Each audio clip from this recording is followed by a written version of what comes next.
up, everybody? Welcome to another episode of Super Gamer Boys. I'm your host, Colonel and Dad, Garrett Morlang, and here in the virtual studio with me is the king of video games and resident power washer extraordinaire, Adrian Holmes. What's up, Adrian? What's going on, my guy? How you doing? Doing good. Got full belly still from Thanksgiving. Still eating those leftovers. It's fantastic. No, that was Sunday was the cutoff, man. You gotta chuck that stuff. Yes, dude. Chuck it? Why would you chuck it? Leftovers are good for at least a week. No way. No, not Thanksgiving stuff. You can't eat the same thing 4 or 5 times in 4 days in a row. Thanksgiving food is only good that weekend. Fantastic. No, I'm Thursday to Sunday. Dude. If you can't finish it in Thursday to Sunday, you gotta let it go. I think you're wrong about that because I had a big old plate for dinner tonight of some stuffing, some chicken, some cranberry sauce, and a bunch of goodies. And let me tell you, it tasted just as good as it did the day after Thanksgiving. I'm just telling you what the rule is. You can look it up yourself. Okay. I'm telling you, I'm not the only one who thinks that. Okay. Well, I'm here to say publicly that I think those people are wrong because it is delicious and fantastic. Hey, and I wish on it. It is delicious. Don't get me wrong. I'm not saying it's not good food. I'm just saying that there's with Thanksgiving there's a timeline, and it's only that weekend. Okay. The Thursday to the Sunday. Sunday night is like the last good pocket of Thanksgiving food. Now, are you just saying that in regards to leftovers or just like that food, that type of food in general? Like what if next week I made like a big old pot of stuffing? Would that be absolutely wild to eat stuffing? Not on No, I mean, that's fresh stuffing. I get it. But also, I don't know anybody that just makes stuffing random times throughout the year. I've only ever had it at Thanksgiving. So interesting. Okay. All right. Yeah. Have you had? Do you make it year round? Who does that? That's wild. Do you make stuffing year round? I'm not saying it's bad. I just never heard of anybody doing that. Not recently, but there was a moment in time where, I think it was before we were married, so about 10 years ago now. But I was just like, dude, like I love stuffing. I think I was at college. It's great. And Don't get me wrong. Why? It's always on the shelf at the store. It's not like Thanksgiving is the only time you can buy it. Like you can always buy it. So I'm like, I saw it there one time when I was going grocery shopping. I'm like, why not? So I bought a bunch of boxes, and then like randomly throughout the next couple months, I would just make up a box of stuffing and just sit at my desk in my dorm, just eating it right out of the pot. It was fantastic. So. I think it's more of a psychological thing because I feel like if I ate it in like July, I'd feel like, oh, this doesn't taste right. I don't know. It's not that. You know how like vegetables and fruit have seasons. Right. This isn't stuffing season. It's not stuffing. It's out of season right now. It's not quite ripe. Not quite ripe enough for me. It needs a little bit more time in the box. Right. It needs a little more time in the box. Oh my gosh. Yeah. No, I love stuffing so much. I wish I could eat it more, but it's hard as well when I live with a family that's all gluten intolerant. So that's true. I mean, fortunately, my father-in-law, he can have it. But yeah, it's just us two. So hey, I don't know. More for y'all. Yeah, I guess so. But it's also like we're not the ones who do the grocery shopping. So it means going out and getting it ourselves if that's the case. You and your father-in-law just like sneaking hey, you want to out. go to the store? Just sneaking out late at night to buy some stuffing. Telling your wife you're going on a guy's trip. It's just you guys going to Walmart. You guys got any stuffing? Oh, you got any of that stovetop? Oh man. All right. Well, I guess we could talk about video games now. We've gotten flack in the past.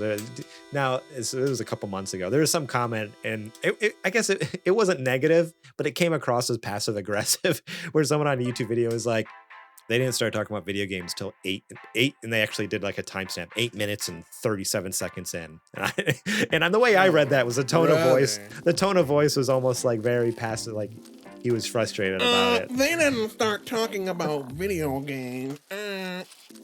Oh, Like, I'm sorry. right. I'm sorry. We like to Calm inject down. a little bit of personality. I'm sorry. We like to make it feel like you're hanging out with us here, just sitting around the room.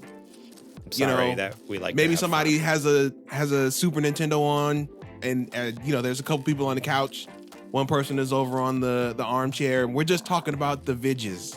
Yeah. This ain't necessarily a news broadcast, if you get what I'm saying. Relax. Yeah, we're not IGN over here. All right. Yeah, relax. We're gonna talk about the games, but I want to know how you're doing as well. Okay. All right. Exactly. All right. Well, with that, today we're going to be talking about Ubisoft sketchy ads. Knights of the Old Republic isn't dead, maybe? It is. And did Miyamoto really say one of his most famous quotes? But first, let's give a quick shout out to our Patreon producers, Bumple Smash, Eddie Martin, and Kajoma01, and our Super Gamer sponsors, Julie Bates and Mama Mare. If you want to be awesome just like those folks, head over to patreon.com/supergamerboys, where you can support us starting at just $1 a month. Get episodes early and ad-free, such as this show. Immediately after we record, I'm going to edit it and get it out to you folks by midnight. Last week was a late night. I don't know what happened. I was having all sorts of issues editing, but I try to get it out much sooner than what I did. It was like 11:58. I'm like, it's almost midnight. Got to get it out today. Put a buzzer beater. Got it out there. But you do get it early and without ads. And then you also get access to Super's Later Boys, which episode 3 is out now, as well as a lot of other early and ad-free content all over at Patreon. We'll talk more about it later on the show.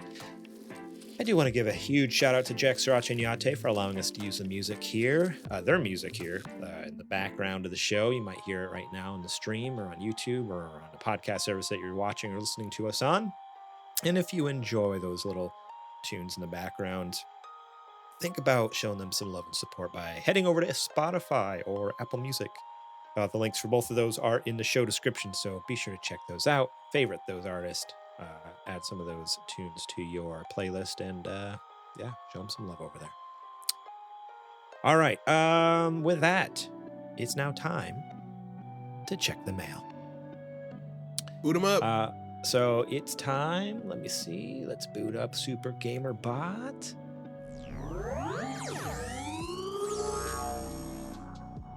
Yo boys, how's it hanging? You ready for questions? Heck yeah, we are. Shoot. All right, Super Gamer Bot, go ahead and throw that first one at us from Kajoma01. What video game boss do you think you could beat? What video game boss do you think you could beat? I'm assuming he means like in a fight, like if I had to fight him. So right. I mean, easy answer. I could definitely stomp out Bowser Jr. No problem. You think so? I know so. Now I see here it looks like you can use the weapons of the playable character. So you would. I assume you would have Mario's ability. A fire flower? Yeah. Done. I think it'd be pretty easy. So I was thinking along the lines of I think I could take N Cortex if I had Crash's abilities. Like to be able to like double jump and spin and all that stuff. Like I think he'd be a pretty easy get there. At first I was like, oh man, like, well, if I had the Blades of Chaos, like maybe I could take down some, but I'm like, no, I'd get destroyed. I guess we need more clarification. Like, do we also were you gonna say Thor? No, I mean, you weren't gonna say Thor. Somewhat, maybe. No, Garrett. I need some clarification on like, do we also get the hit points of the character in the game? Or because he just said the weapon. If I could take a beating like Kratos does, then heck yeah, I could probably take some of those bosses. But if I'm still me and I just have the Blades of Chaos, I'm not. Which you probably much. Honestly couldn't even hold, right? Just because of how heavy they probably are. Heavy, and they just like probably burn holding my like hands 2 to a crisp. broadswords. Good luck trying to do that. Oh man. Yeah, that's why my answer ultimately was like, oh, I could probably take a nerdy doctor, mad scientist dude, because that's about all I could take. Oh man. I wonder how tall N Cortex is. How tall is N Cortex? I could easily take him. I could take him without Crash's abilities. He's only 5'3". He does have a ray gun, doesn't he? Yeah. So you have to be able to dodge that. He's 5'3". You might want those abilities. 130 pounds. All right, yeah, I'll take the abilities because I could spin and jump and dodge and dive and roll and everything to get to him. But I don't. Once I got to him, I don't think I'd actually need the abilities to take him out. He's a little guy. He's just a little guy. He's like Zetch sized. That's right. I'm publicly on podcast here saying I could take Zetch as well. Zetch Cortex. There you go. Zetch Cortex. That's his new username right there. So good. I think I do pretty good against the bosses in Diddy Kong Racing. I mean, but you don't fight them. You race against them. You don't. I mean, but that's technically the boss fight. Is the race. All right. Well, in that case, I'd also body him too, because yeah, Gran Turismo, I could kill those bosses. I could kill a boss in Gran Turismo. There's no boss. No, that's not a boss character. These are literal bosses you have to fight in this one. Or you have to race against. So I think, especially with their carts, with their technology, I'm smoking them easy. Oh man, I know those tracks like the back of my hand. Okay, I know all the shortcuts. You know what I miss? I miss story modes in kart racers. Like I wish Mario Kart 8 had like what Crash Team Racing had. Crash Team Racing story mode was so good. Like the best. Nothing better. I wish Mario Kart 8 had. What's crazy is old Mario Karts did have that. Did they? Yeah. Older Mario Kart games, they had a story mode. I don't remember Super Mario Kart having that. But I mean, that was the first one. Did like Double Dash have it? I don't remember Double Dash, but maybe it did. No. DS did, I believe. Oh, on DS. Okay. Interesting. Yeah. But it's just the fact that the older ones on way worse hardware had full-on story modes and big bombastic Mario Kart 8 didn't. It's kind of crazy to me. Yeah. I mean, there's a lot of crazy things about Mario Kart 8. Oh, also, I got a good one. What's old boy's name in Uncharted 4? I wanted to punch his lights out. You know who I'm talking about? I don't know if I do. The white guy, he's like trying to get the same treasure you are. Oh my god. I want to say his name's like Wraith or something like that. Oh, yeah. Wraith, I think it is. or Raish or something like that. Yeah. I don't know exactly, but I know who you're talking about now. He's Uncharted 4. Isn't it Rafe with an F? Something like that. Yeah, Rafe Adler. I'd beat the brakes off Rafe Adler. Yeah, he deserves it. I hated that dude. He's a pain in the butt. I don't know. I don't. Would not fight Nadine. Nadine would absolutely break my neck. I'm not doing that. 100%. Absolutely not. Did I talk about on the show that I watched the Uncharted movie? I think you did. And you said it was okay. And I said, to each their own. Okay. Yeah, I think I did. Yeah, I thought that's what it was. I couldn't remember if we talked about, because we talk a lot before we start recording. So I never remember. Did we talk about it before the show or on the show? The movie, not that bad. Not that bad. Okay. Yeah, I don't know. Like, honestly, like boss characters are pretty like beefy in most video games. Like, so not real. Yeah. It's just hard to think like, oh yeah, I could take him in a fight, because a lot of video games, it's just like straight up a monster. I'm like, all right, well, like Bowser. Like, I'm not taking Bowser. He's huge. Absolutely and not. Like breathes fire. He's also like a half a ton. I'm good. Yeah, exactly. Oh man. Yeah. All right. Well, let's. I think we can move on to this next question here. This one's from Crimson. What are your thoughts on Final Fantasy 16? Ooh, okay. Thoughts on Final Fantasy 16. Now, were you able to play it other than the demo? So Final Fantasy 16 came at a weird time. Yeah. That was when I had been out of work for a while already, and I played the demo. I was sold on the demo. I'm sure everybody knows that I'm a really big Final Fantasy fan in general. So I was really looking forward to playing this one. Never got around to it, unfortunately. I thought about watching the story, but I'm like, I'll at some point eventually play this because I'm sure it's coming to, PC or something like that. Yeah, the rest of them all have, so I would be shocked if this one didn't. But I'm still definitely looking forward to playing. What I played of it, the demo was fantastic. I don't know. There's a lot of people who are like, oh, it's not Final Fantasy because it's more action based. I mean, so was 15 though. 15 was very 15 was also fully action based, and I didn't hear people crying about that. So it's kind of weird that they're doing this. But it doesn't matter what people say because, well, there's two things, right? The guy who created Final Fantasy in the first place said that he really liked 16, and he is the guy that I look to because what he says goes. He made Final Fantasy. He would know what a Final Fantasy is. Exactly.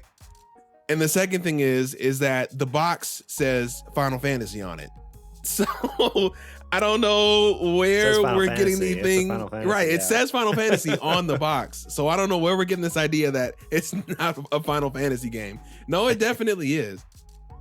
Oh, man. So yeah, I'm looking forward to playing the full thing. Only played the demo and I loved it. So yeah. Okay. All right.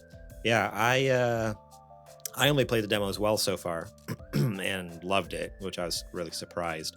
But funny enough, over the weekend, I actually just picked it up on PS5 because it was on this Black Friday sale. Oh, yes. Down to like $40. Hear your thoughts. So I've not started it, but now that I have it, I'm like, all right. Like I've been working through Metal Gear Solid 5 right now, but I'm like, it's an old game. Maybe I can switch over. And I just got Remote Play working again on my new Steam Deck. So maybe I can start playing some Final Fantasy 16 now that I got the full one. But yeah, it's on sale. I guess it might be ending today, so this isn't really useful information for anyone because it's Monday. But yeah, I was like, it was down to like $40 all weekend. So I'm like, okay, that ain't bad at all. I'm happy with that. Yeah, otherwise I feel bad because they're like, yeah, Crimson's wanting to know what our thoughts are. It's like, I don't have much other than I really enjoyed what I played in the demo, but I'm excited to move forward with the full game now. So based on what I've played in the demo, I can probably make the assumption that I would enjoy the full game if it's similar to that. If they expand on it with some more side quests or anything like that. I understand it's not a traditional RPG. I have no problem with that. 15 was not a traditional RPG, and I enjoy 15 a lot more than a lot of other people do. So I have no problem with, as long as the core elements of a Final Fantasy game are there, which is the what's the word I'm trying to say? Like the expansiveness, the breadth, the presentation of it. The magic system is still there. The core concepts and characters are still there. Sid or anything like that. That's fine. It's Final Fantasy to me. As long as you keep the RPG kind of core, it can mutate into whatever it needs to be. It's been a lot of different things. I know. Yeah, it's already been so much. It's been a tactics game. It's even been a kart racer with that chocobo kart racer. Yeah. So I don't know. I don't feel like. I feel like when you think of Final Fantasy, of course you think of the traditional stuff, but it can take any shape it wants to. Yeah. So 100%. I'm along for the ride. You know what other Final Fantasy game I'm stoked about is 7 Rebirth. Rebirth? Dude. Yeah. That looks so good. I just earlier saw that a new gameplay demo came out. I haven't had a chance to watch it, but don't look at it. I want just experience it. Just experience it. Bad. But that game just looks so incredible, so amazing. I mean, I love I love Remake that came out a couple years ago, and so I'm like, I need Rebirth. Now, for some reason, I had it in my head it was coming out in January, but then when I looked this past week, I saw February 29th. It says February 29th. Did it get delayed again or something? It's possible. That's not a huge delay though. It's still winter. No, Technically. because when they first announced it, like last year at the Game Awards, they said winter 2023, which would technically be December. But then earlier this year, when they announced the date, they said January 2024. I'm like, okay, it's fine. But then I just looked now. Winter is December to February, or December to February. So it technically still is winter. But they specifically said 2023 initially. Winter. Yeah, that's how winter works. No, it's 2024. It's not. No, that's how winter works. The winter of 2023 goes to the next year.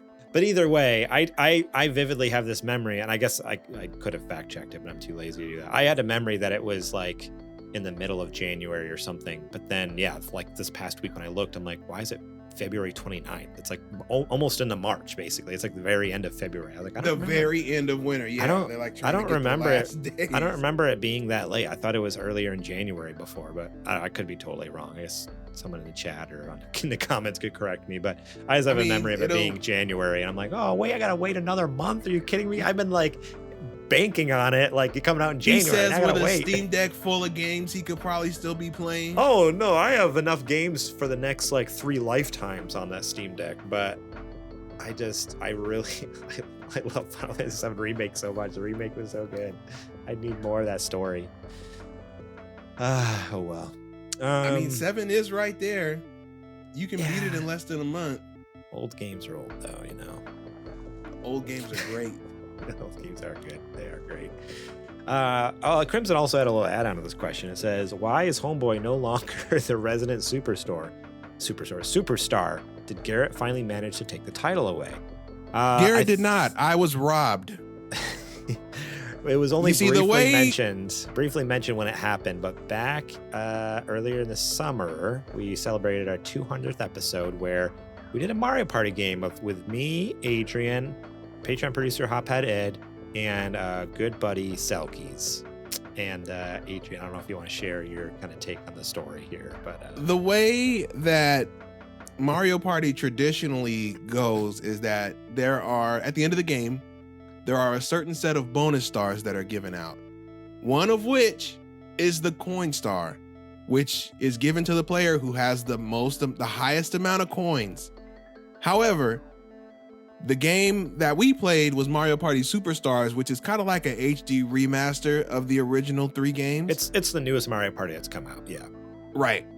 And there was no coin star. So I ended up losing. They only gave away 2 stars, and I feel like typically they're supposed to give 3. They only gave away 2 bonus stars, and then neither one of them was the coin one. The coin star, which usually always gets given out, is a coin star. One of them is random, one of them is a coin star, and one of them is a minigame star. That's usually how it always happens. There was no coin star, so I got screwed, and Eddie ended up winning because I was banking on there being a coin. If I had got the coin star, I'd have won the game.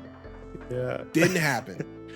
So yeah, that VOD is up on our YouTube channel. You can just look up just type in Mario Party on our channel, and it's the one for the 200th episode anniversary. But it's such a wild game because Selkies just gets, oh man, he gets annihilated the entire time, like to the point where like I would have rage quit. If it was me, I would have been like, F this, I'm out. Like I would have been pissed. Selkies has got the raw deal the whole time. And then yeah, when it gets to the end and that star does not go to you, your face is just like so much disappointment and shock. Just like what? I'm like, what? Like what are you talking? No, it's supposed to be a coin star. No, what? Yep, spoilers, Eddie won. So he is technically the resident superstar now. If he ever joins us again, that will be his moniker there. So I was robbed. That's the story with that. Go check it out if you want to watch the whole thing. It's a wild ride. Learn how to make a game, Nintendo. You already had the blueprint right there. Why did you change it? It's the craziest game of Mario Party I've played in a while. Oh man. All right, we got one last question here from Sir Prince Lau. Let's hit it up here. We've been going for a while, so let's get over to this and then get on to the show. Sir Prince Lau's question, Super Gamer Bot, hit me with it. Which 2 Marvel heroes would you team up with to fight a demon goddess, and why? Okay. So context of this question, Sir Prince has been playing Marvel's Midnight Suns. I guess it was on sale this weekend for Black Friday. He picked it up. He's been loving it like a ton. He called me today and talked about it for like 20 minutes about how amazing Have you heard it the was. word of our Lord and Savior, Marvel Midnight Suns? And all I remembered initially was like, I remember when it got announced, it looked cool, but then it came out and I just feel like it was crickets. Like I don't remember hearing anything. And then I heard about microtransactions and people were like ticked off about microtransactions. But I looked up the reviews for it today and it actually has really high reviews. Like it's like in high 80s on Metacritic, or like as far as the critics go.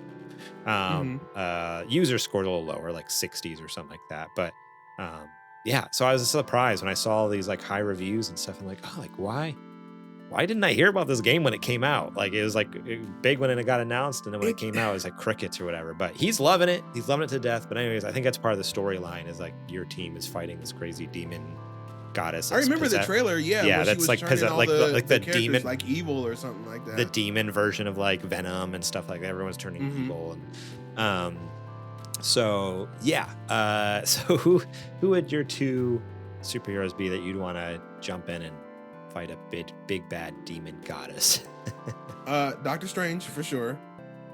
He already deals in all manners, mystic and multidimensional and whatnot. I feel like that's a lock.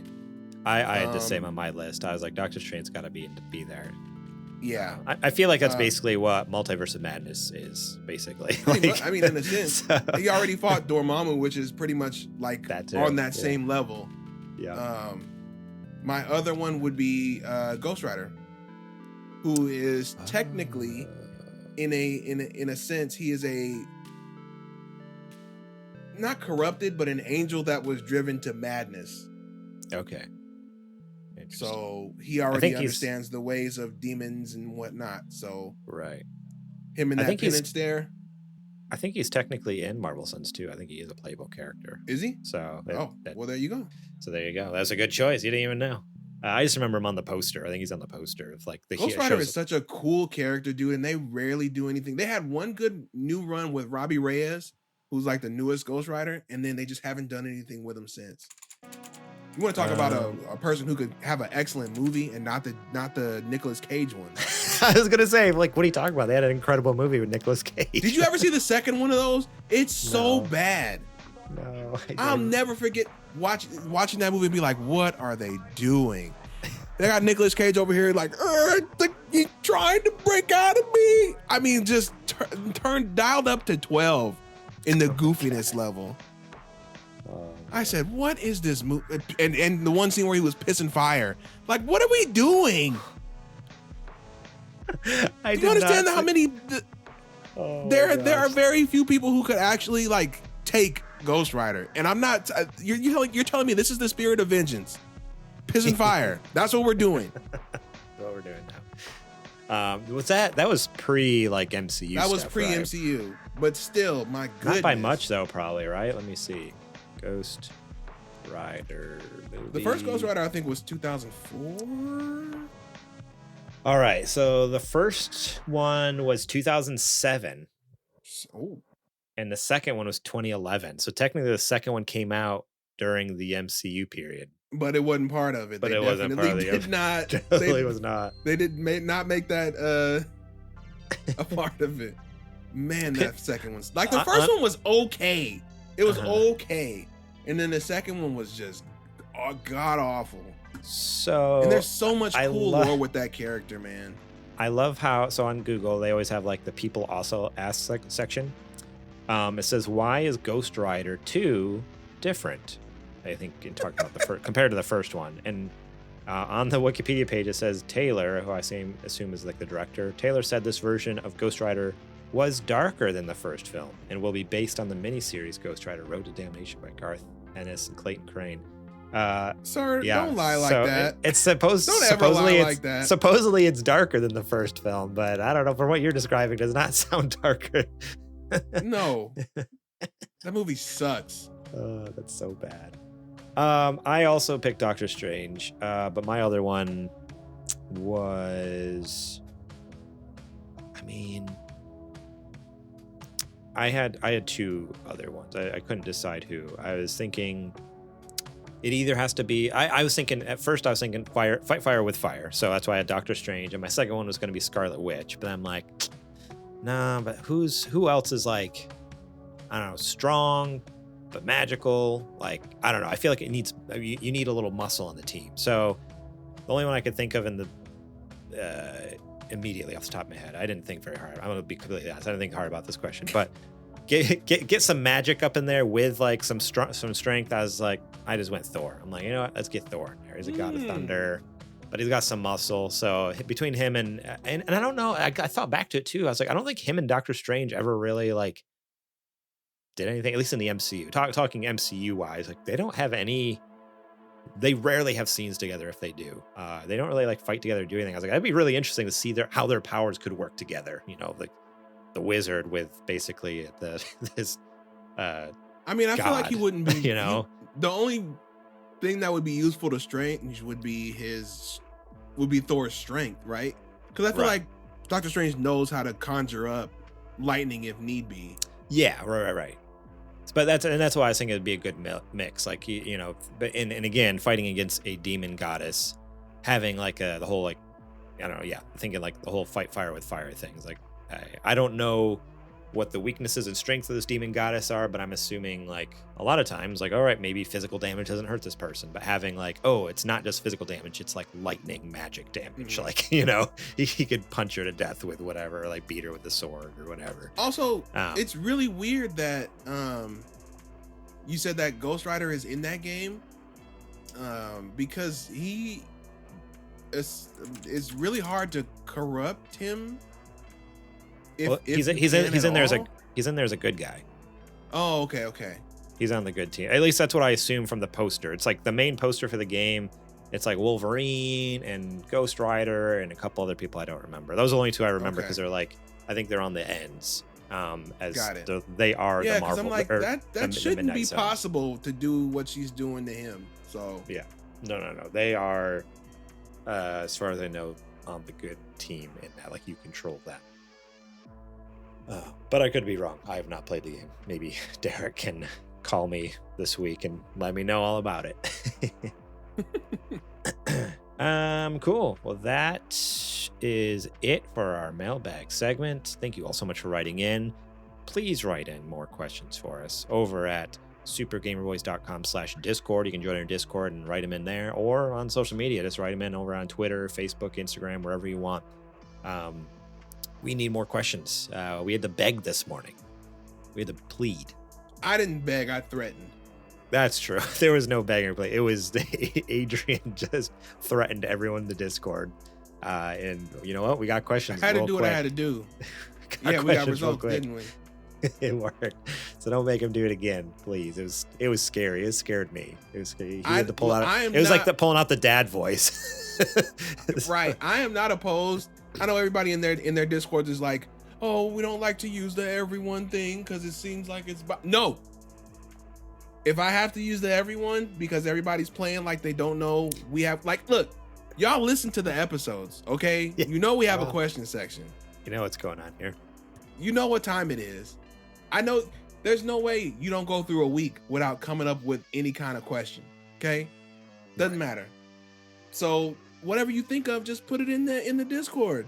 It doesn't have to be about, we always say that all the time. It doesn't have to be about games. It could be about anything. Anything. We'll make it happen. Anything. All right. With that, we should probably move on to the show because we are 45 minutes in. It's time for the nerdy news.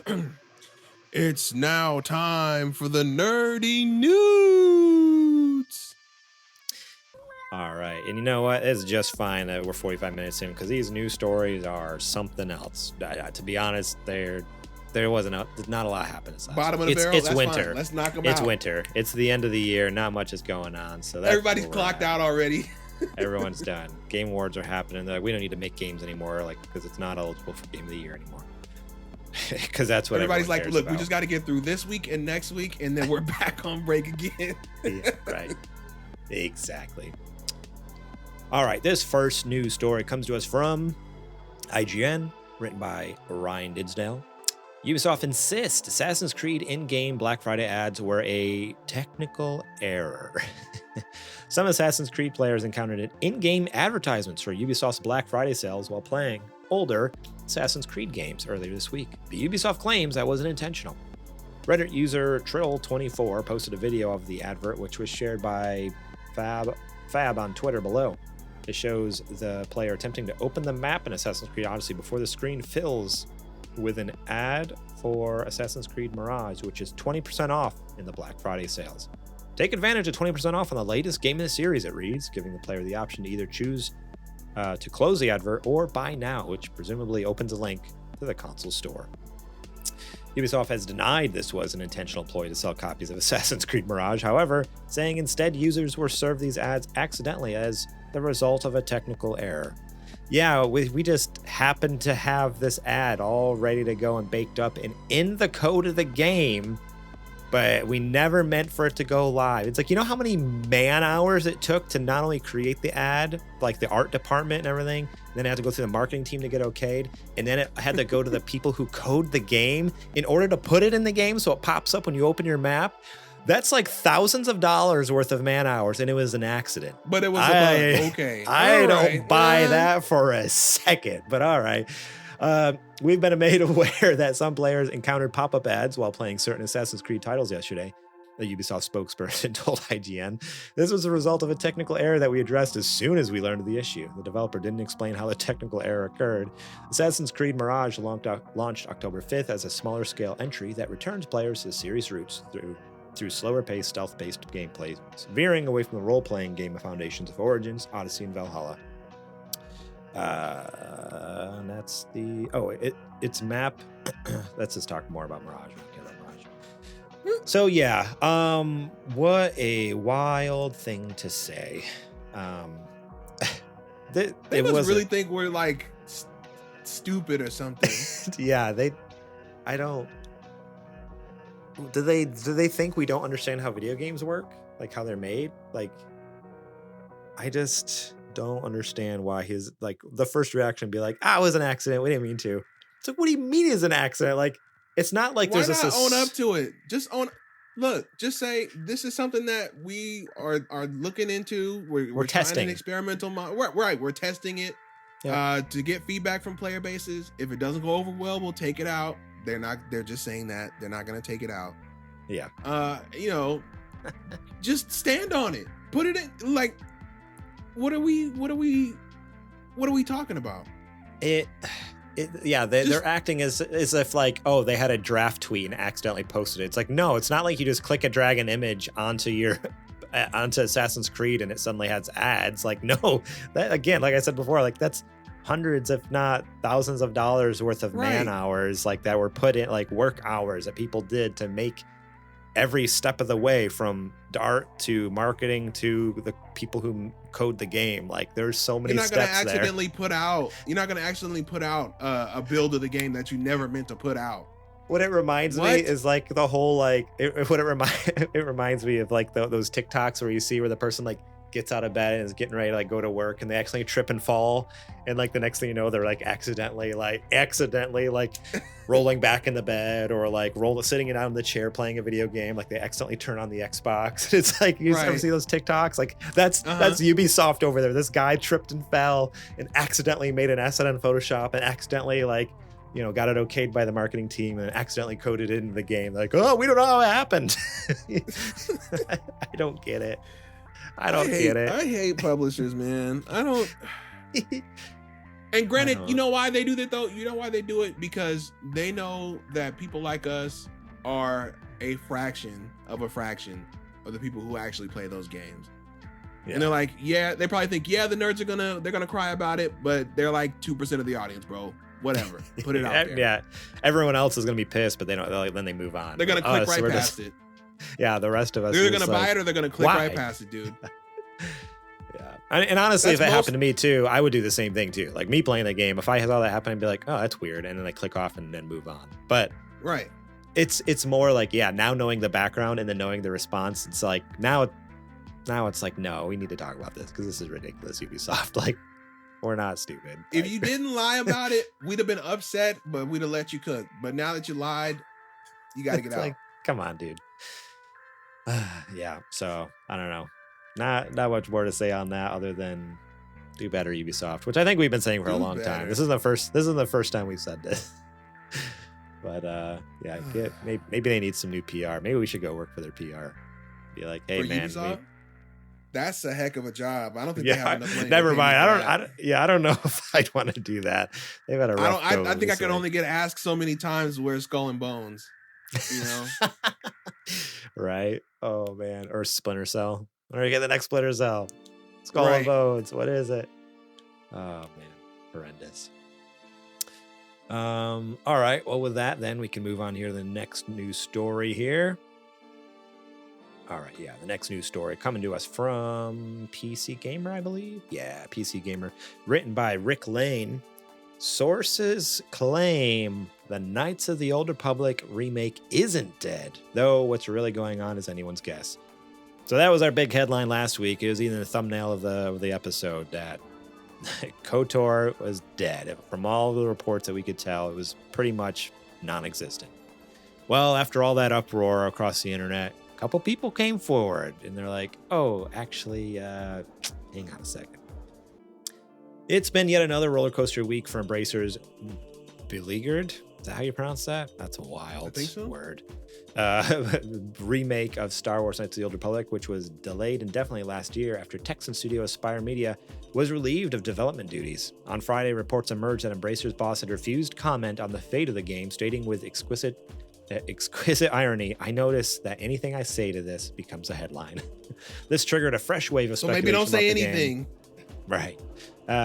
This triggered a fresh wave of speculation about the game, speculation that was further fueled by claims from Giant Bomb's Jeff Grubb, which it seems like what we need to do from here on out is just like not listen to anything Jeff Grubb says. Because I feel like most of the time it's just sensationalized headlines and it ends up either being a little bit right or not right at all. Like it's like barely right or like not right at all. No offense to Jeff Grubb, but I feel like that happens a lot. His name's attached to things that ends up being like, oh, wait a second. Like it wasn't quite 100%, but yeah, Jeff Grubb said it's not being worked on right now. Now, though, two developers at Saber Interactive, Aspire's parent company, have stated that the game is still in production. These claims were themselves shared by Bloomberg's Jason Schreier initially on Reset Era. Asked by other forum members, is it alive, Jason? Schreier commented, I've talked to two people at Saber who both say they're still currently working on it. So I don't believe the comment that it isn't being worked on in any way right now is true. Schreier then confirmed this statement in a post on the website formerly known as Twitter. Just call it Twitter. Writing, can't say whether the KOTOR remake will... They do that. Yeah, right. Whether the KOTOR remake will ever actually come out. But yes, two people from Saber Interactive tell me they're still on it, despite recent rumors that nobody's working on the game. Schreier sources tend to be solid, so it's likely that KOTOR remake is still currently happening in some form or another.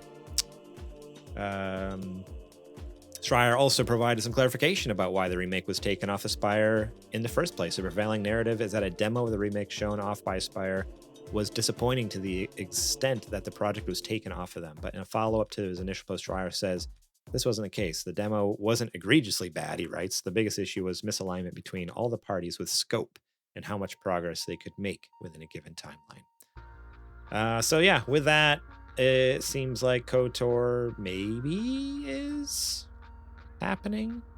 Just very slowly. Those might be the only two people working on KOTOR, to be They honest. are.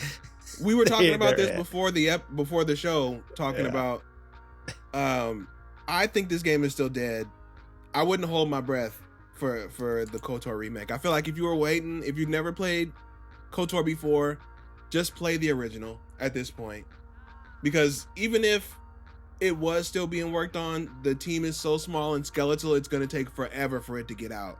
So if you really want to experience that story, just play the original game. You'll be fine. Yeah, I actually recently installed it onto my Steam Deck, and it's technically, according to Steam, it's unplayable on Steam Deck.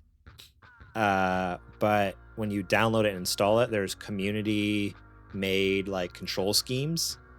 And so it takes all the mouse and keyboard stuff and does some crazy magic and makes it work somehow. So I just tested and played for like 5 to 10 minutes just to see if it was playable. I'm like, it's not ideal.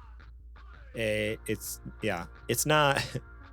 It's really strange how the controls are set up, but it has to be that way because there's no other there's no like I've only HD ever version played of it on KOTOR. Xbox, So yeah, so it's not a great feeling game, but I'm like, all right, I could figure this out. Like if I played enough, I could get used to the controls and this would be fine. So I might start doing that down the road here. If really this remake is dead, I might figure out how to just play it on the Steam You could Deck, find an Xbox emulator and then play the Xbox version that way. So that way you get native controller support.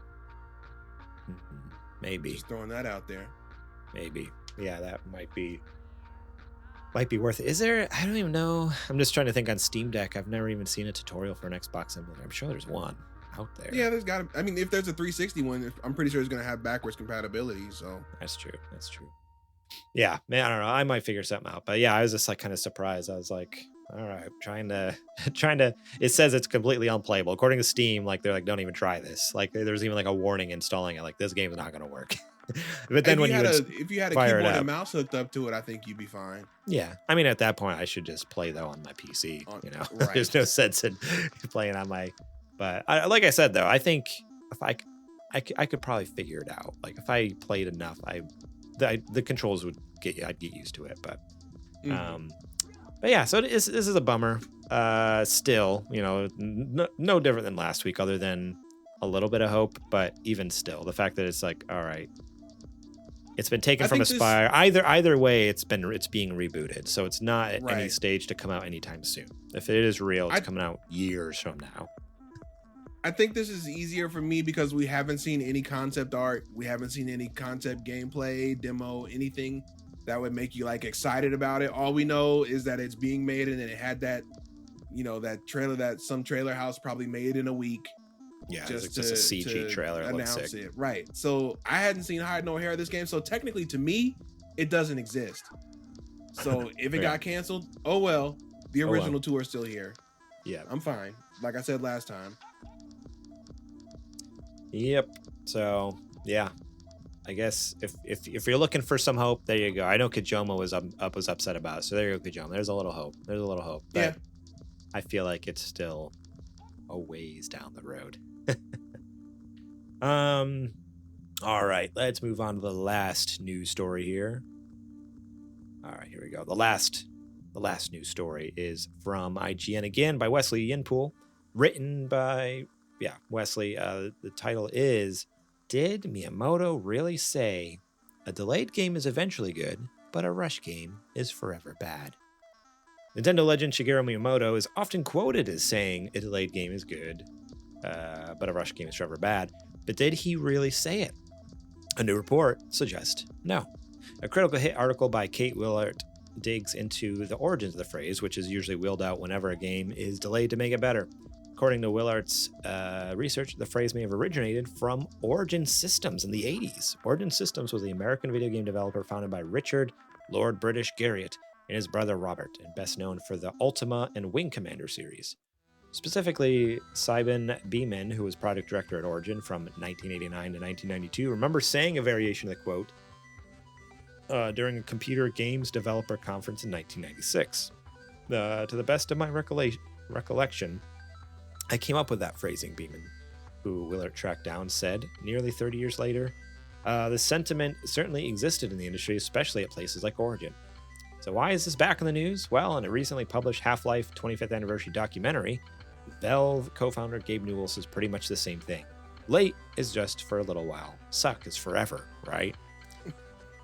In truth, it's impossible to know the true origins of the phrase. Perhaps it's as old as video games themselves, but there's no definitive proof Miyamoto came up with it, or has even ever said it. So what are the origins of the myth? Well, according to a 2022 report by The History of How We Play, it may have something to do with a rather innocuous paragraph published in the June 1998 issue of Next Generation magazine. Nintendo apparently lives by the same mantra that we once saw posted on the wall at a development house. A late game is only late until it ships. A bad game is bad until the end of time. We applaud Nintendo for that. So perhaps that development house was Origin Systems. So yeah, I don't know. There's not any major news there, but it is just kind of an interesting little factoid because I don't know. I've heard that quote forever, and again, always attributed it to Miyamoto. So it's just interesting to be like, oh, they might have had that sentiment at Nintendo, for years now. Like that might have been a core principle of theirs, as they're making games, but he's never actually said that, I mean, it's kind of interesting. But it's a logical point that I think a lot of people can end up walking to, on their own. It's like how a lot of people share that's like, what do they say? Great minds think alike. Yeah, exactly. So Miyamoto probably could have come to that conclusion and said it in his own way, but maybe he didn't say the exact quote that everybody knows. Just like how Gabe Newell said the same thing recently. He was like, yeah, suck is forever. I think it's just people coming to that same conclusion in different times in different ways. So, and that's I don't think he coined it. I think, and I like how the article even. I was just gonna say, and I like how the article even mentions like perhaps this phrase is as old as video games themselves. Like it's just like I wouldn't be surprised. Like I was reading about it somewhere else, and it's more like this idea is shared amongst all publishers and developers. Like everyone has the same mindset essentially. I mean, for the most part, to an extent, Soak7 plays in the chat says Gollum is bad forever. yes, that's true. Is. Yes, Gollum is bad forever. But yeah, I think that's probably more it is like, yeah, I'm sure there's one person who's said it first, but in reality, it's like probably a core tenet of most development studios, I would hope. Yeah, you would hope. Obviously, with a studio like that made Gollum, then probably not. But so they were the ones who I think we talked about on the show. They used AI to like write up an apology letter for how bad the game was. Like they didn't even write the apology letter themselves. It's like, oh. And then they shut down, didn't they? Yeah. I think they got canned because of how bad the game was. Crazy. That's what happens. They didn't come to that conclusion. They didn't, like everybody else. Yeah. So there you go. If you're gonna start a game studio, paint this on the wall. Like this is like your core principle. Put it at the first everything. Part of your manifesto for your studio. Yeah. A delayed game is eventually good, but a rush game is forever bad. Because otherwise you'll end up like the Gollum studio. Oh man.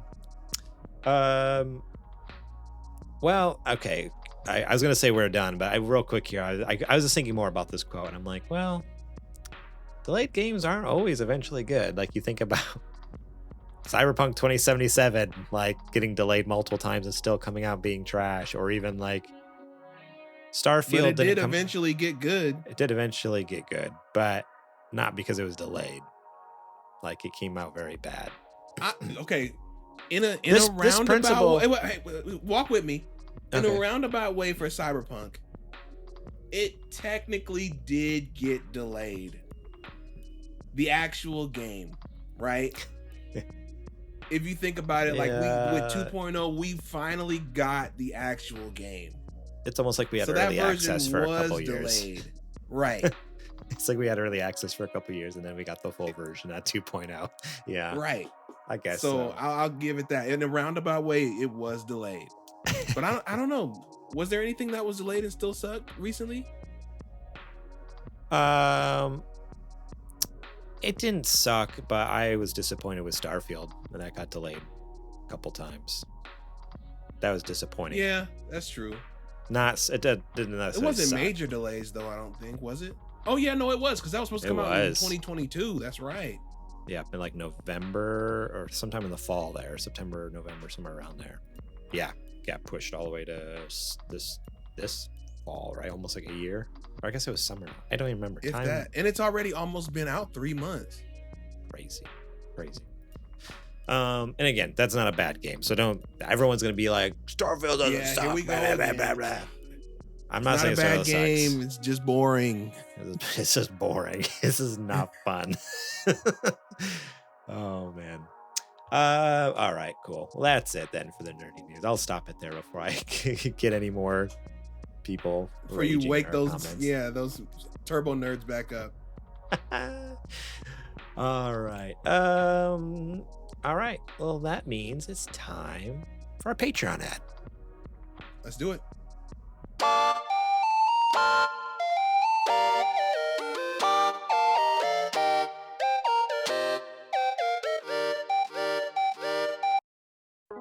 All right, this is the part of the show where I tell you to go over to patreon.com/supergamerboys, where you can support us starting at just $1 a month. That's right, $1. You get episodes early and ad-free, such as this show, right after we finish this live stream recording of it, that you can catch on Mondays if you happen to be available over on youtube.com/supergamerboys or twitch.tv/thesupergamerboys.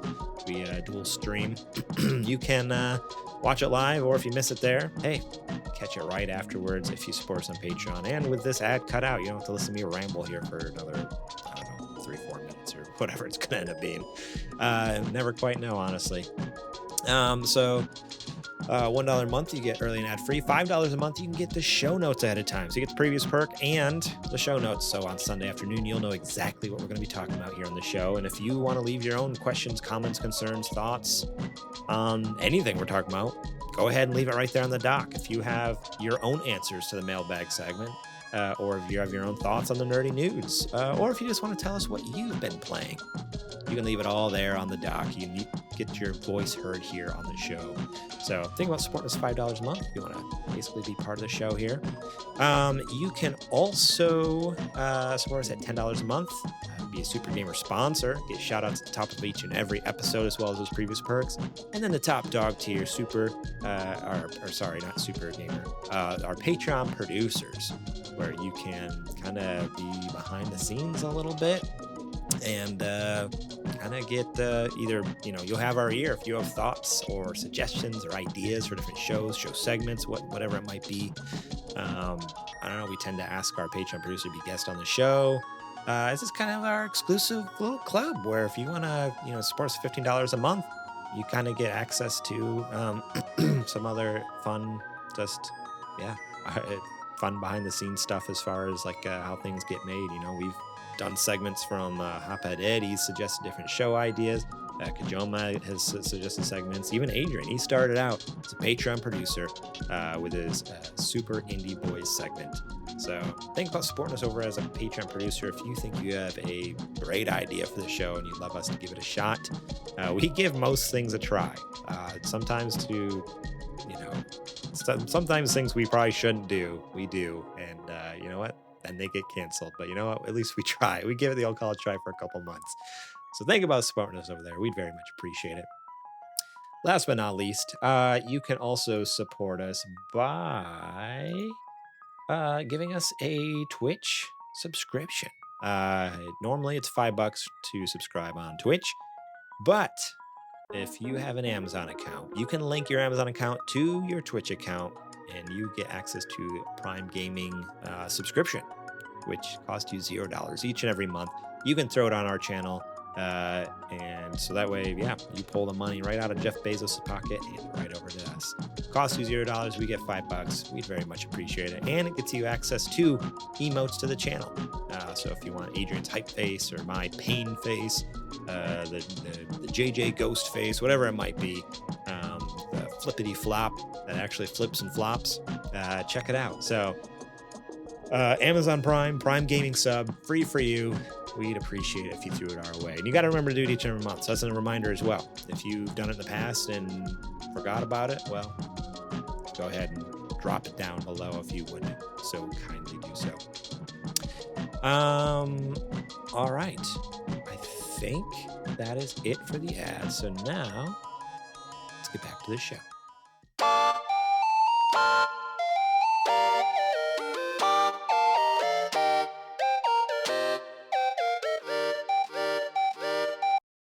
All right, Adrian, it's now time for me to ask you the most important question of the week.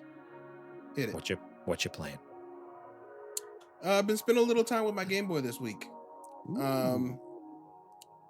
I have been going through a couple of things actually. As you know, some people may know, some people may not know from the Discord.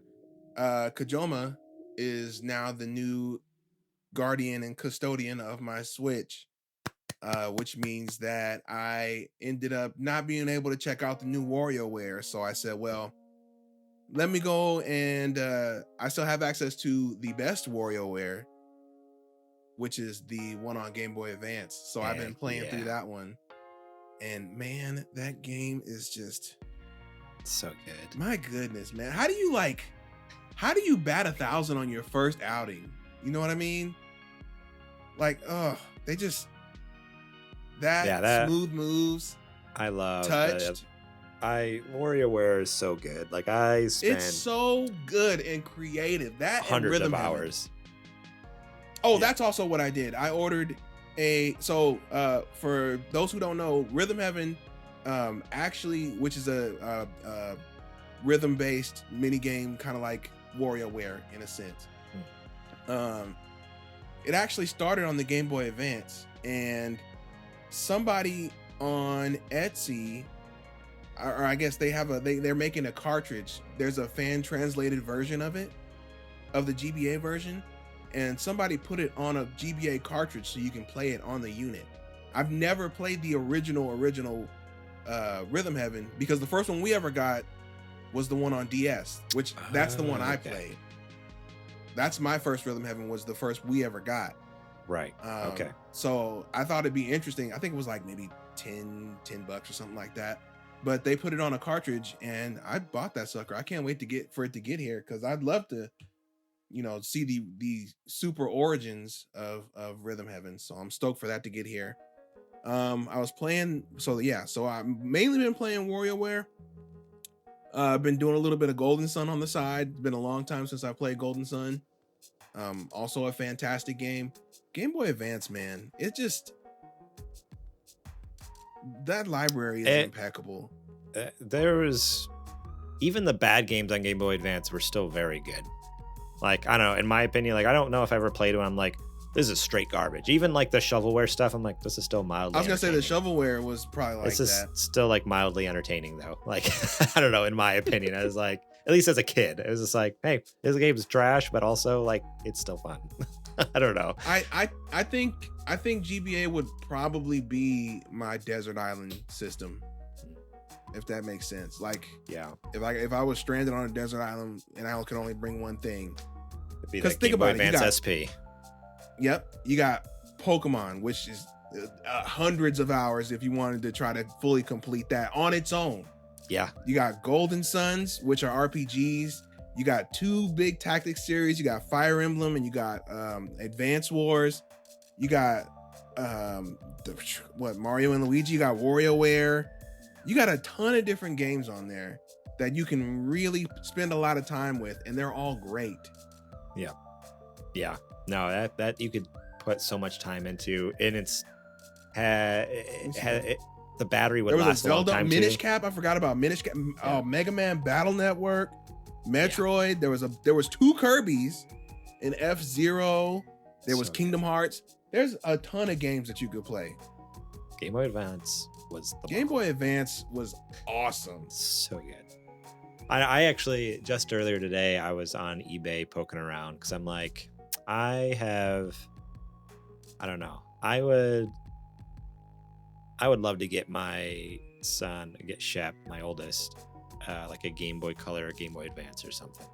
Like, technically, he has access to a lot of that stuff through the consoles I already have, but I'm like, it'd be cool for him to just have his own and to slowly buy some of like that old library back. I mean, unfortunately, nowadays, like a lot of Game Boy Advance, like a lot of cartridges are less expensive, but I don't know. I'm so glad I kept my stuff. Glad I kept my stuff. Especially my GameCube GameCube stuff. Oh my God. I cannot believe how much GameCube games cost these days. It's disgusting. Yeah. I would love to hook him up with like a little Game Boy and then start buying some of those older games and just like, all right, have fun. Just watch him enjoy the crap out of it. But what have you been playing? I've been playing, hang on, I just noticed in the chat, Pelagem asks, yo, any Super Mario RPG talk tonight? I'm late. I wish, dude. Did you want to get a chance to play it? I did not. Okay. I like I said, I didn't have any money. That's why Kojima has my Switch. Yeah. But I am a big fan of the original. I played the original again recently for the first time in a long time. Okay. Right before this one came out to get myself reacquainted with the story. It's still fantastic. Everything I've heard about the remake seems to be living up to that promise. And I've watched a couple of videos here and there. So I have no doubt that you can easily, if you've played the original, you can easily recommend the remake to anybody who hasn't played the game before. So yeah, like for you, I know you've never played Mario RPG, so they recently put it on. They put it on Switch Online. Is it worth? Like, I mean, I know the remake is out now. I thought they did. Yeah, I thought they put it out on Switch Online, and then like a couple months ago, and then in kind of preparation. Are you sure? I'll look it up. But anyways, like, is it? I guess I need to ask someone who's played it, which it looks like Pelagem in the chat says, yeah, I beat it in like 3 days. So he it's only like 15 hours.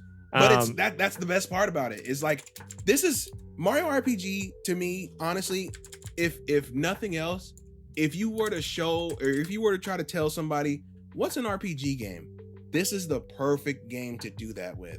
It's very simple, and I don't mean that in a derogatory way. It's extremely easy to understand. The mechanics are very easy to understand, and they can get a little bit more complex as the player goes. But to understand how RPG systems work, with like your defense and having stats and putting on accessories to change your stats and how battles work, in traditional RPGs, I think this is a perfect example or a perfect gateway game to have somebody understand what an RPG is. It's a good like litmus test, right? Like, if you like this, you will like RPGs. Okay. Huh. Super Mario RPG on Switch Online. I could have swore it was added, but I can't find anything about it. Probably because they have to pay Square Enix, and I'm sure they don't want to do that. They already paid them for the remake, so right, that makes sense. If I ever do get a Switch back, it's on my list. I'm interested to try it at some point, but my problem is like I just have so many other games right now. But I don't know. I've only ever heard people just rave about how incredible it was, and I always steered clear of it just because of, I don't know. It just looked chunky, like the original. I'm like, oof. Like, even playing on an emulator, it's like, it just looks like it could be a rough game to get through. But tell you what, watching the trailers for the new one, it looks gorgeous. And if there's if they implemented any sort of quality of life changes to make it feel more modern, I'm like, all right, like that could be it. So I have not tried it, but I really want to play through that. From what I hear, there are a good number of quality of life updates, as far as even in the battle system. One of the things is this is the ancestor of like Mario and Luigi and Paper Mario and all that, right? So pressing the button right before you attack to get extra damage, things like that, which are like, you can still trace the lineage to games today in that, to the Mario RPGs today.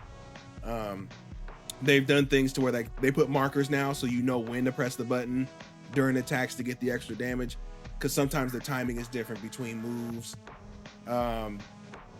Things within the menu system have been greatly cleaned up. There's a super combo now, where you can, the more you get perfect hits or on-time hits with buttons, you kind of build up a super to where you can deal a lot of damage.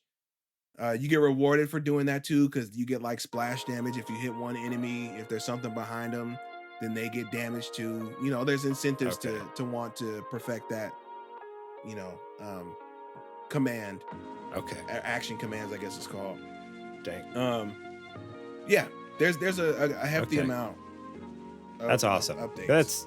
That's good to hear, because like, I mean, the fact that it's a remake, because that's what they call it. It's not like a remaster. They're actually called it like a remake, right? Like, no, it's a remake. Yeah. So like that, in that case, like, yeah, that makes sense. I guess in my head initially, like, I just assumed like, oh, it's just a remaster and it's gonna be like, it'll look pretty. But the fact that they really remade it, like, that's huge. That's awesome. That's incredible. So, all right, I might need to check it out at some point then. At this point, like I said at the top of the show, I just picked up Final Fantasy 16 because it was on sale on PS5 for Black Friday, and I'm hoping to dive into that. But if I finish that up quick enough, maybe, I don't know. I like to wait till games go on sale as best as I can. So hopefully, well, this is a Nintendo game. We'll buddy. see. Ain't gonna we'll happen. See. I mean, we might get like $10 off in about, a year next A year. year? Yeah. I was gonna say next year. I'll get to play it next year for $50 instead of $60. We'll see. But you asked me what I've been playing. Mm-hmm. I've been playing more Metal Gear Solid 5. Woo! So you guys know my story with this. I played a bit of it when it first came out, fell off of it because I'm like, this isn't Metal Gear. I don't like this. But I finally decided to give it the old college try again on my Steam Deck. And I'm starting to remember why I dropped off before. The story, typically, Metal Gear Solid 1, 2, 3, and 4. The story is just like boom, boom, boom, boom, boom. Like, it's a very story-driven action game. Action stealth game. So it's like boom, boom, boom, boom, boom. Like, things are happening. There's new developments, new information, and whatnot. And this game, and from what Adrian's told me, because I've never played it, but apparently originally in Peace Walker and then 5, they're very similar gameplay styles. It's more of like, in the way I described it, I'm like, I feel like it's a mercenary simulator. Like, that's what it's a simulation game. Like, you're rebuilding Mother Base. You gotta do the side ops. You gotta recruit people. You gotta, I don't know. It's a lot of just management, like, oh, who are you gonna put here or there? Are you gonna spend, like, budgeting? Are you gonna spend money on developing a gun or developing another part of the base? I'm like, I don't care about this. I don't want to do taxes and like, that's why I hired my buddy to do it. Like, I don't want to do money. But you have to. That's essentially when you go out on the mission. That's hiring the buddy to do it. You see what I'm saying? You gotta think about it in that way. I guess, I don't know. So put the little balloon on his back. Yeah, balloon out of him here. Out. So part of me is just like, oh no, I'm like starting to like kind of get a little tired of it. But I think what's redeeming it for me right now is on the Steam Deck having the portability of it. So I can just like jump in, do a mission real quick, and then just shut it down. Pelagem says you can hire me for in-game taxes too. All right, sounds good. I'll send you my Steam login. You can sign into Metal Gear and do my tax later. Yeah, I don't know. Yeah, the portability of it, I think, is what's holding me on right now. Like, if it was, again, on a console like I was playing before, I'm like, this isn't the console experience I'd be looking for. And maybe, you know what, now it's hitting me. Maybe that's why, like, Peace Walker did so good. Being on the PSP, Portable Ops, you do these short little boom, boom, boom, boom. Like, that felt good. Exactly. Where sitting down in front of a console and spending hundreds of hours on something has never been my jam. But spending hundreds of hours on something piecemeal like that on a handheld console feels perfect. So far, I'm still in. I'm not out. But I just don't like that the story isn't developing fast enough for me. Again, compared to Metal Gear Solid 1, 2, 3, and 4, where it's like, boom, this boss fight. Ooh, this new character. Oh, this new development. Oh, there's AI involved. What's going, like, the twist and turns, all those are great. This game's like, I've done so many missions and it's just nothing. No development of the story. It's just development of Mother Base. I'm like, I don't care about Mother Base. Give me more story. Which I understand, again, that's the story. The story is developing Mother Base, but I don't know. It's not for me, but I'm still enjoying it because of this console I am playing it on. Soak 7 plays. Hang on. I gotta address this real quick. Soak 7 plays. The cutscenes in 4 are so long though, and onto that I say, sir, are we doing this? We're doing this. He's coming after Metal Gear Solid 4. So that's my favorite one. That's the best Metal Gear to me. If you're a Metal Gear fan, fantastic Metal Gear. I think Garrett's is one. But it's for me, number 4 is like between 2 and 3. Like, it's interchangeable. It's like it's up there. You know, it's definitely not bottom of the barrel. I love 4. I just love the other ones. 4 is a phenomenal game. The one thing that people were like, oh, 4 has these long cut. Dog, you're telling me I get to play a game, but I get to watch a Metal Gear movie? I get to watch a pseudo Metal Gear. Like, I already love Metal Gear, but now you're telling me, oh, before you look, whenever you play this game, make sure you pop a bag of popcorn first, okay? Because when you get to a cutscene, it's the length of a TV show. You're telling me I get to play a Solid Snake, old Solid Snake, sneaking through in this octo camo suit, and then I get to a cutscene and I can just put my controller down. I have my little drink right here, my little popcorn. Just, oh man, what are you getting into now? Wrap up this 20-year long lore, dude. Tell me what you need to tell me. Is that Ocelot on a boat with control of nukes? Yeah, well, I'm listening. Keep telling me. You know what I mean? I freaking love that the cutscenes are that long. I love that game. I think it's a masterpiece. So good. Especially if you're a hardcore like from Metal Gear 1 fan, it's such an excellent payoff for those games. Fantastic. I need to replay it soon. I'm still working through the Master Collection. I want to finish up, all 3 of the ones that are there, 1, 2, and 3, and then I have the PS3 collection that has. I just bumped the mic. Yeah, sorry. I have that too. The 1, 2, 3, and 4, all the Legacy Collection or whatever. So I'm like, all right, as soon as I get through Master Collection that just came out, then I really want to kind of go back and play 4 again at some point. But man, yeah. So Metal Gear Solid 5 though. Back to the original topic. Metal Gear Solid 5. Yeah, I'm getting through it. I'm really hoping this gameplay, this playthrough is different. Like I said, just because of purely like the console I'm playing on is very much like being portable and being able to pick up quick and play quick, through a mission. I guess I think missions are so short too. Like you get through a mission like 10, 15 minutes. It's like, all right, that's not bad. Yeah, I hope this sticks with me because I want to beat it. I hate when I'm like, I love Metal Gear, and so many people are like, oh yeah, Metal Gear Solid was 5 was so good. Like, you ever play it? I'm like, no, because it sucks, and I never did. But I need to play it just to say I finished it. And who knows? Maybe once I finish, I'll be like, oh no, this story was awesome, and I love it. But until then, I feel like I'm a fake Metal Gear fan, so I'm getting through it. It's just. It is odd that you haven't played 5. Being as massive of a Metal Gear fan is like, I feel like if a game's not good, of course you shouldn't torture yourself to go through it, but I feel like for you it's like a badge of honor. Like, I've played every Metal Gear game there is, so for you to not have played 5, which is like Kojima's last Metal Gear game, is like, I wouldn't have thought that. Yeah, well, hopefully that'll change soon. You better hope you never talk to him before you finish. He's gonna be like, I guarantee it. Like, oh man, I'm a huge Metal Gear fan, Mr. Kojima. Oh yeah, tell me about. You want to talk about 5? You're gonna be like, no, sorry, sir. Sorry, sir, that one sucked. But I love 1, 2, and 3. And you're 4. dead to me. You were never a fan of mine. No, please, Mr. Kojima. Please, no. Kojima-san. Please, come back. Yeah, good He's stuff. like, 5's my favorite Metal Gear, actually. Thank you very much. That would be wild if I there's no way. Like, of course not. That was the game where him and Konami were beefing the whole time. That's the one. That's like, there's bad blood involved with that game, so I'm sure it's not. But imagine though, like, name of it. I wonder if anyone's ever asked him that. What's your favorite one? Because I would be curious which one he likes the most. Probably the first one, honestly. It's probably gonna be like, because that was the one, like, well, originally the first one came out and like that was it. It was supposed to be a one and done thing. It wasn't supposed to be a series, but people loved it so much. They're right. Like, okay, I guess we'll figure this out. And like, I don't know. They did.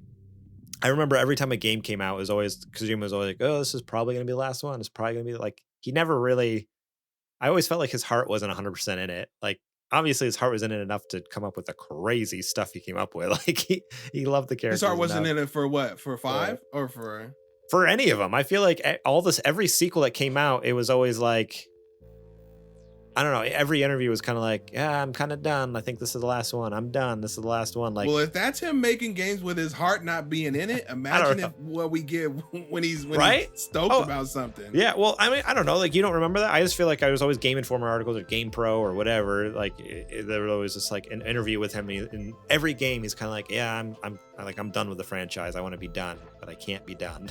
It's like, I remember him saying that about. I remember him saying that about 4 and 5. Okay. I don't remember him saying that about 2 and 3. 4, I remember because he was saying like, this is the finale. This is it for Metal Gear. Yeah. But 5, I don't remember him. Also, I wish we got that 4 port on Vita. There was supposed to be so when Vita first ever came out, there was on the show floor, there was like a tech demo of MGS4 running on Vita, and I'm like, oh, I wish we would have got that, because we have 1, 2, and 3 on there, and that just would have been perfect to have all of them, even if it was there. like a down res. Yep. Oh man, that would have been amazing. So good. But yep, that's what I've been playing. And with that, I guess we can end the show here. I guess so. I'm the one in charge of the show. All right. Thank you all so much for listening. We appreciate each and every one of you. All of you who tuned in here on the live stream over at twitch.tv/thesupergamerboys or youtube.com/supergamerboys. Or watch later on YouTube or listen on podcast services. All of you are awesome. So thank you very much for taking the time to download or view or listen. And if you love what we do and want to help support us, think about going over to patreon.com/supergamerboys, where you can support us starting at just $1 a month. That's right, $1. Get episodes early and ad free, like I talked about earlier. And it helps keep the lights on, helps us buy games that we could talk about on the show, helps us buy equipment to kind of just keep recording the show. That, you know, it's amazing all the things that go into recording, editing, and hosting a podcast. So that helps with that. Every little bit goes right back towards that. So thank you very much. You can also support us by going to sgbstore.com, where you get some sweet merch. I'm actually wearing my Super Gamer Boy sweater right now. You can see it here. There it is. Yeah. My Super Gamer Boy's crew neck. I love it. I keep my mug up here. I use it to hold my pens and pencils and whatnot. It's also Super Gamer Boy's mug. It's also very good for holding hot liquids as well. It's true. But yes, go over, check it out. We got some sweet merch, from mugs to sweaters to t-shirts. We got a lot of fun stuff. So think about supporting us by buying some of that fun stuff. Shout out to Jack Sriracha and Yate once again for allowing us to use their music. We appreciate them so much. And you can find their work by clicking the links if you're watching on YouTube or listening on podcasts later. Otherwise, on the live stream, sorry, you can't find it. But go check them out. Apple Music, Spotify. It's easy to do with a little search for them. Jack Sriracha or Yate. Fantastic artist. Go show them some love and support. You can find us during the week at supergamerboys.com, Twitter and Instagram at supergamerboys. I'm on Twitter and Instagram at gmorlang. Adrian, where can they find you at? You can find me any and everywhere at Homeboy. That is right. And that's all I got. So Adrian, take us out. Sounds like a plan, folks. Thanks for hanging out with us for another week of Super Gamer Boys. As always, we appreciate whatever way you choose to interact with our show, whether that's popping in the chat here on the live recordings, following up when the VODs go up, or of course listening on any audio podcast services of your choice. We appreciate it all. We appreciate you hanging out with us. And until the next time, we are the Super Gamer Boys. We'll catch you on the flippity flop. Gonna try to diss MGS4. That's the best Metal Gear. I'm gonna be mad about that all night. Hey, he subbed to our channel, so he made up for it. Okay. All right, I'll let it slide.